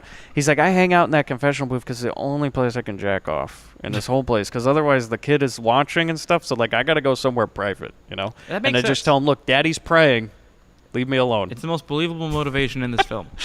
He's like, he's definitely got all his Playboys that he's found in the apocalypse and that thing, you know? And he's just like, no, this is for Daddy's. This is Daddy's room. No. No matter what you hear, don't come in here, okay? And you're going to hear some weird shit, son. Just stay back. It's the post-apocalypse. Shit's getting wonky.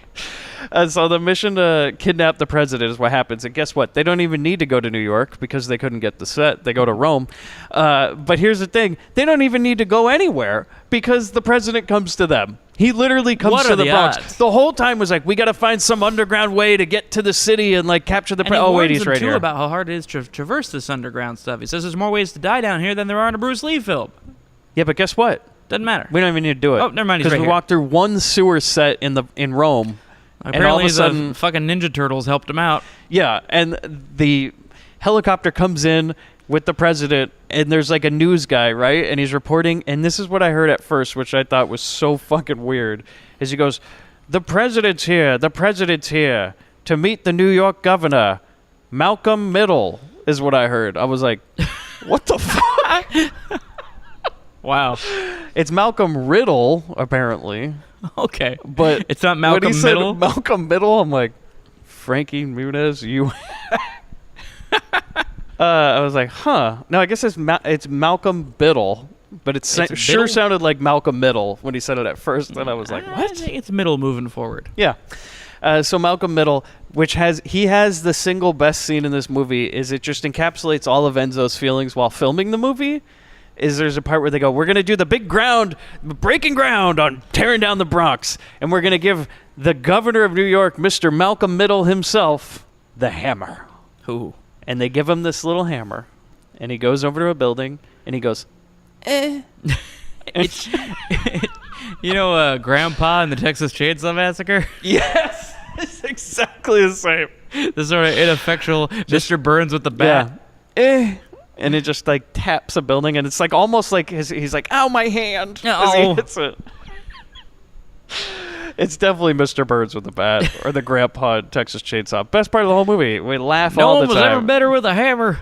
Try again, Grandpa. Come on, Grandpa, you got this. Did you ever play that that old game? It was called like Mad Dog McCree, and it was like live action guys, and you'd shoot at them, right? I remember that. Yeah. And it would be like, have another crack at this bottle, and he would just say it over and over until you actually hit it. Yeah. God, I haven't thought about that in so long. Yeah, it just reminded me of that. We're old. I love that though when he just goes, Life is unfair. Like the hammer like literally bounces off the building and just falls to the ground. He's like, did I do good? Because my wrist is broken. Yeah, you did fine, Mr. Middle. So then the news lady runs out and she goes, fake news, and she's running out on the set, and they're like, what the fuck, get her. Best part. Where they deal with this? Where somebody else, she's got a gun, and then shoots her. Yeah, and then another news guy goes, wait, she didn't have no gun, and then the cops like just throw one on her chest and go, yeah, she did. And they're like, oh, okay, I guess it's good. Oh, this is another like opening for the Shield. Yeah. So then Vic Mackey shit, man. Yeah, and then Trash kidnaps the president, right? Yep. And then I think somebody in the background called him the F word again. Yeah, someone says, what the fuck, look man. how he runs. Look how he runs. He's a fag. Like, it's like, Enzo, dude, you're laying it on thick, man. Enzo's mad, man. He's, the grieving process has moved to anger now. Yes, we're definitely at the anger stage because he's just out and out bandy about the F word and in also, his ADR. We're finally acknowledging what we noticed in the first movie, is that, like, he doesn't move in a very masculine way. And so Enzo... Just Mr. Crown in the background. Yeah, this guy runs like one of them Fs. Yeah. Put it in the soundtrack because people are going to think he's a puss. Somebody's got to call it out. Can't have the people watch and think that we don't know. Exactly. You got to call They're it gonna think out. we're stupid or because then somebody's going to go like, he runs like one of them fairies. You got to put it so you acknowledge your we are shortcomings. claiming ownership of it. We're taking away its power. That's right. So they can't say it. That's right. Some guy in the theater is going to yell it if we don't. So it turns out we're actually more progressive than those guys in the theater. Yeah. As I always call myself the most progressive man in cinema, I put out the F word before somebody else in the theater calls it out. That's what I love to do, all right? You see like him get the movie back, and he's like, Enzo, we got to talk about this escape from the Bronx. The way he escapes. Are you okay? It seems like, are you going through something? Look, I don't normally do this, but do you need to talk? Yeah. I'm not the person to really talk to, but I'm here. I mean, if you need... I'm literally the only one here, so... If you need to talk to somebody, my secretary is available. So you can put cry you in on her touch with shoulder. her. Yeah. It could also be a man. Whatever you need. You know what? I take care of mine. No, Enzo, I can't get you Mark. I can't get him to be in a movie anymore. Enzo. He's not answering calls. Enzo, come on. All right, big guy, come on. Enzo, he changed his name. He moved away. You got to give it up. No, I don't know where he is. No, I'm not making that up. I don't know where it is. Don't you call me fake news. Hey, don't you call me the other F word. What the fuck? Hey, I was being your friend here. So we throw grenades at some department store mannequins. Yeah, that happens. And Strike starts killing everybody. Yeah. Like, it's looking like GoldenEye. Oh yeah. He's going Like he's through. got proximity mines. He's running around. Yep. He's chopping people. Yeah, He's people are doing it all. ragdolling all over the place. You know, It's insane. Yeah. And then the president escapes for a bit because they get the president down in the sewers, and then he runs around for a while, and then they get him back. Nothing happens really. And then apparently the way they get Space Force to go away is that they light the sewer on fire. Makes sense. But the thing is, like, they don't light Space Force on fire. They just light a thin strip of water going down the middle of a sewer with 2 walkways on each side on fire, and Space Force goes, no! And then runs away, and it's like, guys, Look, is it just hot? Or I know those suits prepared might get for hot. a limited amount of things. Also, those suits do look flame retarded. Yeah. Like, that's why you're wearing the silver and everything. But they're like, no, it's too hot, and they just run away. Well, I mean, we saw how protective the visors on the helmets were. Yeah. I don't know how well those things. These things are going to fucking melt like candy. That shit's gonna go up like tinsel. Yeah, they Like they got the shit from Dan Aykroyd on the SNL set. Yeah, it's the Human Torch costume.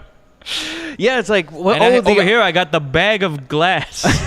the old irony of like making a man who carries a flamethrower also be able to catch on fire really easily. Make him wear something highly flammable. Yeah, like goddamn. So then the president, he just runs around. They get him back, and then the kid blows up some bad guys and Trash isn't impressed. He's like, "That was my job." I seen it. He's just like, "Whatever, kid. It's fine. You know, you're not even that cool." And you know what's really, really fucking weird is to think that like Trash is like 18. Yeah. You know, and like this kid's like what, 8 years younger than him? Yeah. It's really weird to think about it. He's just like jealous of a 10-year-old on set. He's like, This is his youth, man. you think you're the new young kid, huh? You'll see. You'll see what it's like when a director has his eye on you. Just you wait, kid. You'll be me one day. You're gonna want to disappear, just like me. There's like a new Peter Pan in town, and that's why he's all upset about it. Yeah. He was the youngest in the first movie. He's not the youngest in you this know what movie. this is? This is Peter meeting Rufio. Oh, man. See, this is like Enzo's real fuck you to Trash. Is he's like, oh, yeah, you want to be the young guy in the movie, huh? Well, I got an even younger guy. Now you're just one of the old guys. How do you like that, Mark? How do you like And also, that? you had to like hear this 20-minute a 20-minute dress down on how he's not buff enough anymore, and like how he's lost all his muscle mass. What a mess. So then Silva and the president's assistant, vice president, I guess, they suck at their jobs. Yeah. That's basically the scene. Is they're just like, man, we suck. Also, the vice president always just rides around the Bronx in his Porsche, which is like apparently, they got a Porsche for the set. Step up from the semi truck from the first movie. Yeah. And that's it. By the way, do we know where Trash's motorcycle is? Because we haven't seen it He left it on ever some again. stairs. Yeah, it's just been gone. Stuck in a fire escape somewhere. There was a lot more vehicles in the first one. People rolling around rollerblades, hockey sticks, Yeah, motorcycles. But you know what? The play sets didn't sell so well in the first one. Where the fuck is Corn Dog? Scale it down. Did he die in the first one? I don't remember if Corn Dog died in part one. Because he's our main character from Raiders of Atlantis. Yeah. Corn Dog. He's just somewhere else. Where the fuck is Corn Dog in his semi-truck with his Right. club foot? Where is he? That's what we needed. We needed to break through a wall suddenly. We need some cameo at this point. We need oh my God, Friend Williams is back with that pimp gang. That would make sense. And a big cake. They're like, hey, everybody, we're back. We baked a cake to celebrate. No. 10 years later, here's the anniversary cake. I feel like maybe they had a cake for it, and Enzo just knocked the table over, kicked out one of the legs, and the cake just falls on the ground. Rolled away. We were going to use that. It was also our rap party cake. Sometimes you don't get what you want. It was like a full cake of New York. Oh. Okay, so you know what? That's what it was if you made the model of New York, but you just made it as a cake. It would have been And perfect. guys, by the way, press, surprise, not only is this model great, you can eat it too. Man. Get a knife. It's perfect. Right? So then Trash and Strike with the president, I just write more running, more Home Alone traps. Mm-hmm. We got to deal with an electrified rail in the subway system. Yeah. That's fun. That's fun. And then Silva talks on the phone, way too close on the phone. Mm-hmm. And then this is my favorite part of the whole movie, is that somebody hands him a coffee cup. He takes one sip and he goes, stop putting sugar in my fucking coffee. It drives me crazy.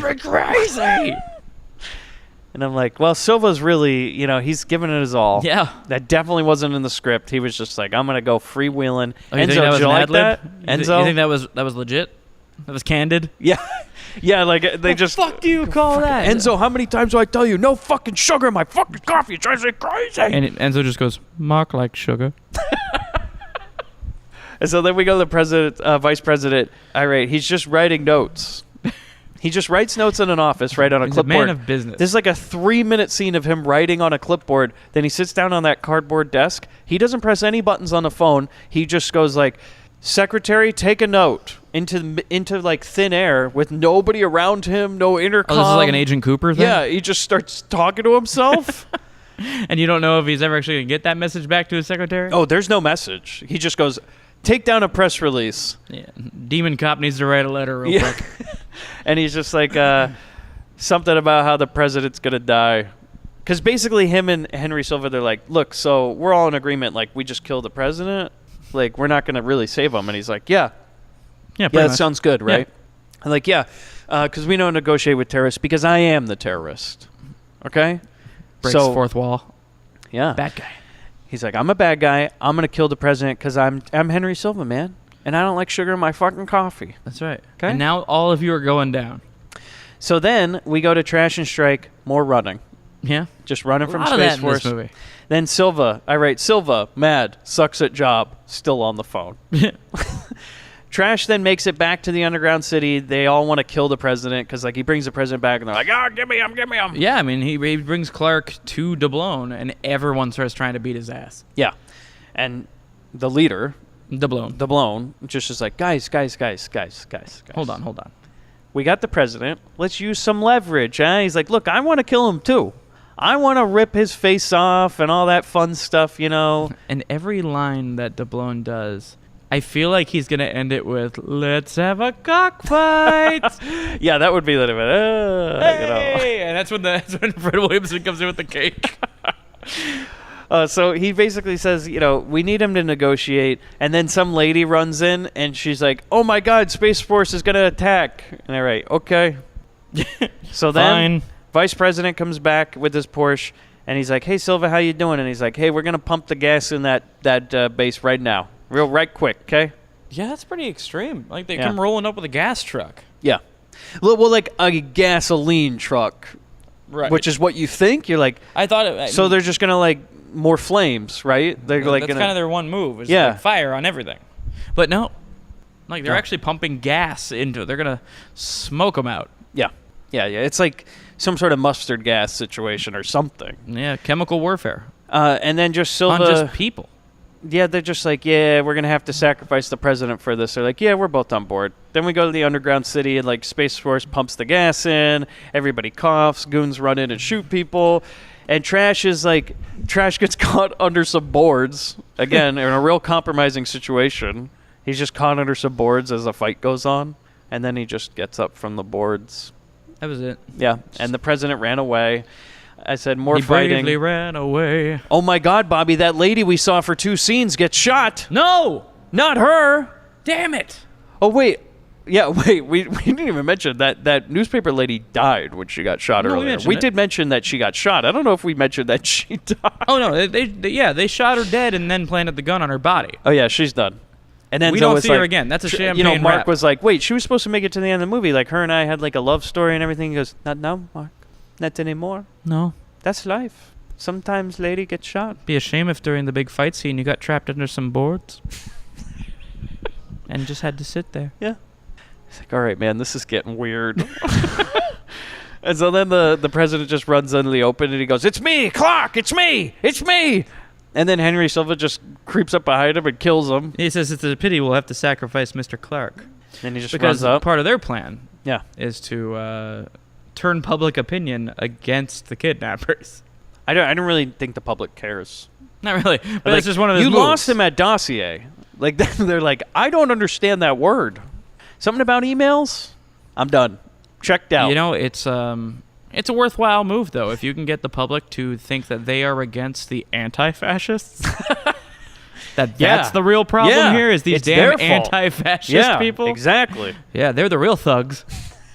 So everyone's shooting everyone. Yeah, and then Henry Silva... Like, it's a full-on 30-man Royal Rumble going on. Yeah, and the president looks at Henry Silva and he's like, "You son of a bitch!" And he just still shoots him anyways. Mm-hmm. And he's just like, no, I win the movie. Ha ha ha. Bad guy. And then the vice president comes up and he's like, so we're bad guys, right? And he goes, yeah.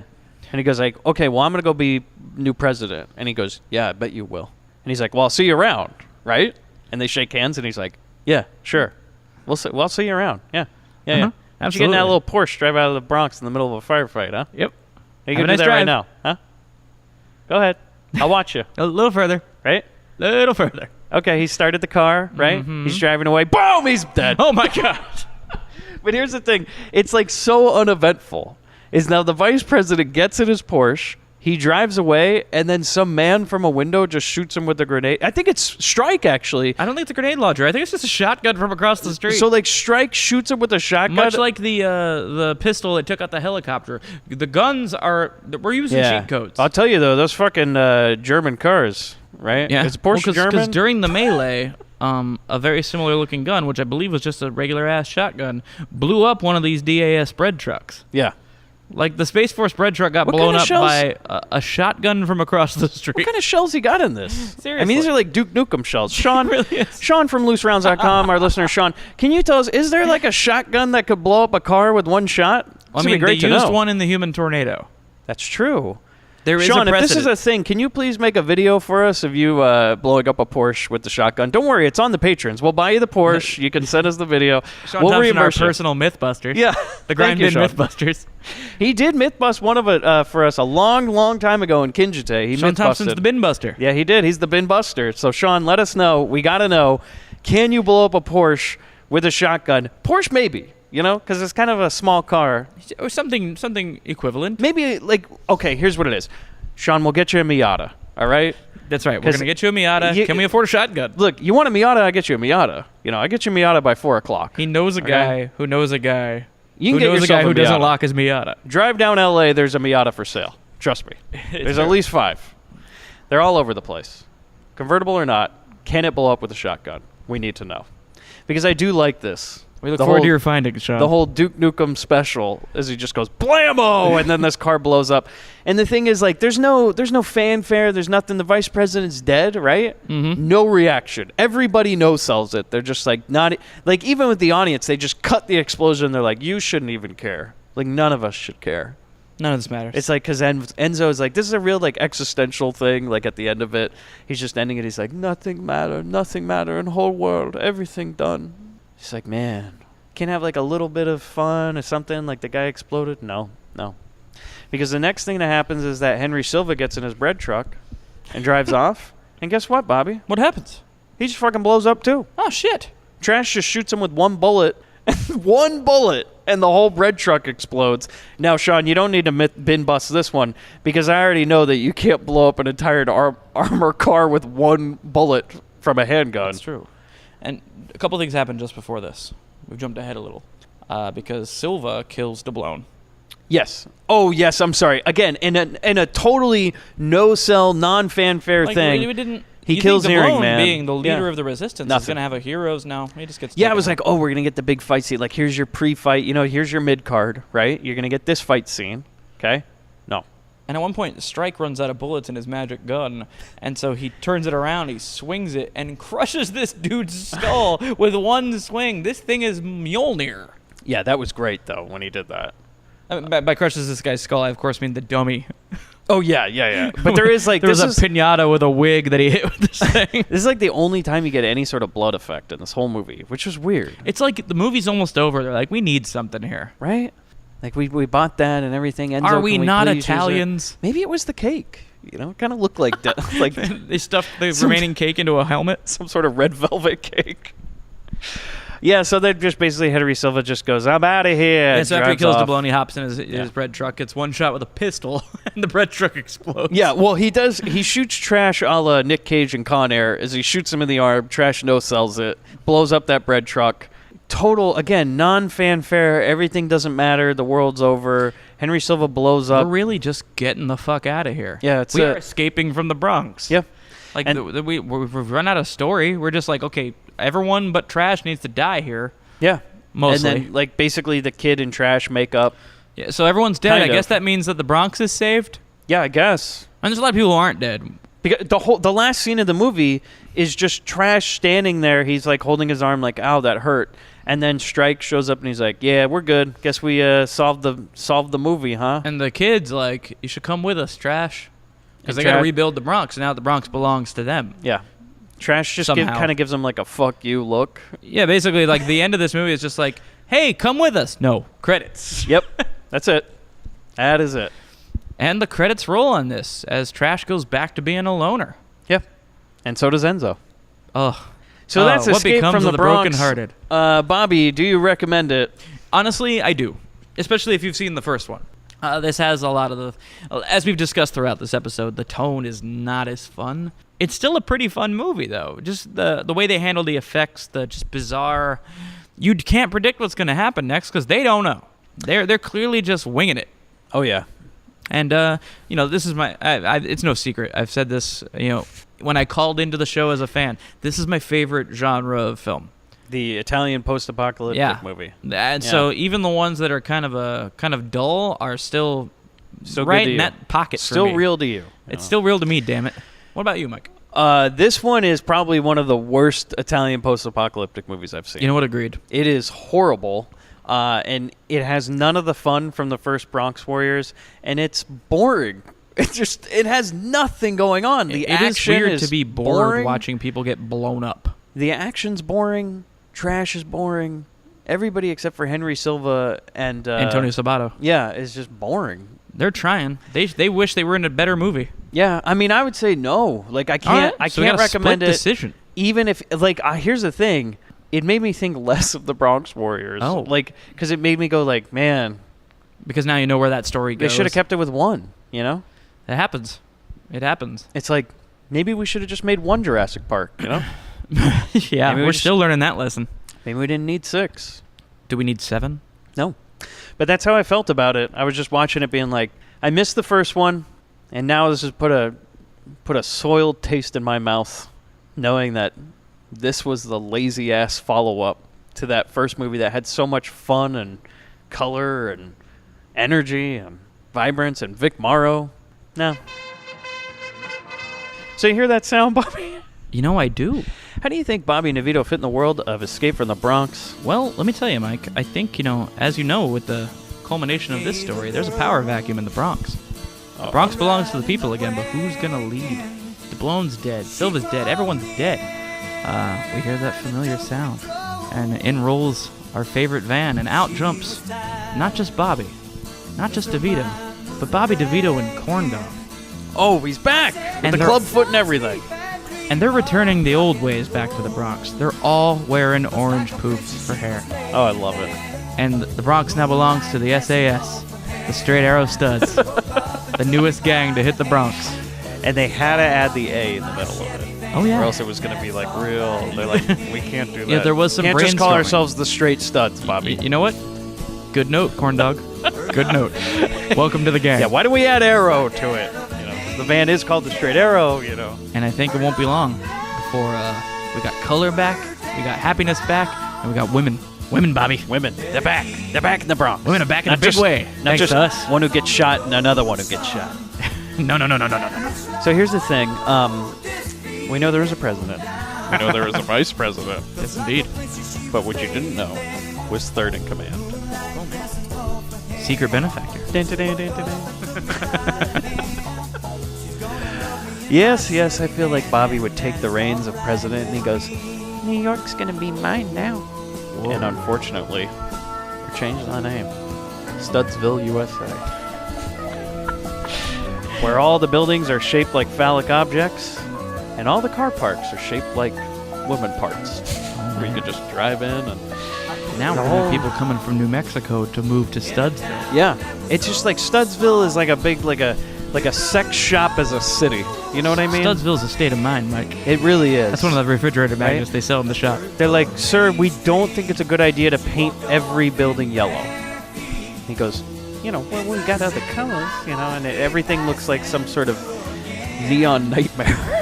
Every building looks like a dick. It's a whole disaster. Man, those gift shops. Sir, shouldn't this say I came to Studsville? No?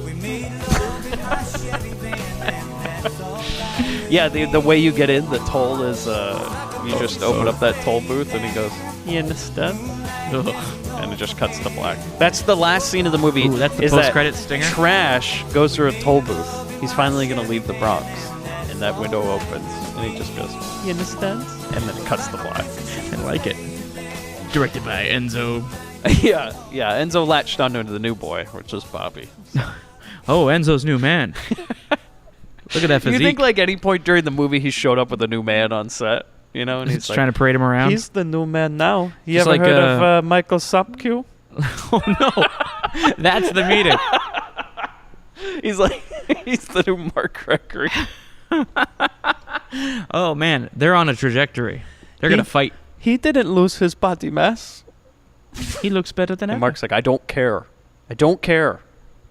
Sobq's like, you told me there was a part in a movie. I don't. Hey, when's lunch? I got some glass to sell. You told me you'd help me sell this glass. Well, thank you again for joining us on another episode of the Grindbin, part 2 of Summer Sequel Month. Bobby, we got another sequel next week. We sure do. Where are we going? Keeping with our theme here of returning to an old favorite. Oh, yeah. I think it's time we find out what Angel's been up to. Yeah. And I think it's time we find out what one of our good friends, one of the Grindbin 4, which there are only 3 of, our good friend Chuck brought us Angel 1. Now he's bringing us Avenging Angel. As we said, the Angel trilogy, which is actually a quadrilogy. Which is perfect for a member of the Grindbin 4, of which there are only 3. Yes. And, by the way, Avenging Angel, which will be next week's episode, stars a Grindbin All-Star. I am excited for this. Stars, I believe her name is Betsy Russell from Tomboy. Oh. Yeah. Awesome. She's the new Angel. I gotta tell you, Mike, Summer Sequel Month 2, lot better than the first one. I think so. So far, so good, man. We're even getting a Patreon request in Summer Sequel Month because Chuck requested this one.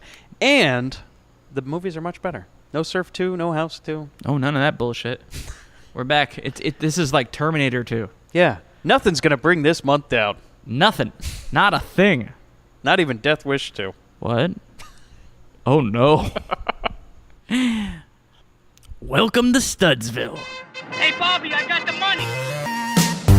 Yeah, I made the team. But you're a hooker. Get that goddamn thing out of your mouth. Why did say it, knocker? I don't know. Spooky got no real rhythm. We're gonna play a little game, baby. I just love fun and games. Get a little girl all hot and horny. This is Los Angeles. How the hell would women live? I'm horny. And maybe Daddy would have had to kill himself because he couldn't get it up anymore. What a shame. It's for jacking off. Come on, just step on the gas before we get creamed. And